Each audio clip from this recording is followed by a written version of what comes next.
একজন ভাই জানতে চেয়েছেন, কোরআন মাজিদে যদি কেউ চুমু খায় এটা কি বেদাত হবে?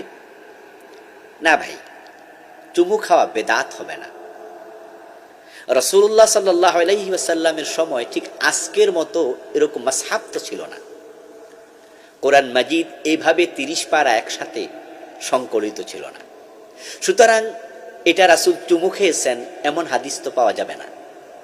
তো কেউ কেউ মনে করছেন, তো প্রিয় নবী সাল্লাল্লাহু আলাইহি সাল্লাম যদি কোরআন এরকম চুমু না খান, তাহলে আমরা চুমু খাইলে রাসূল যা করেননি সেটা তো বেদাতই হবে।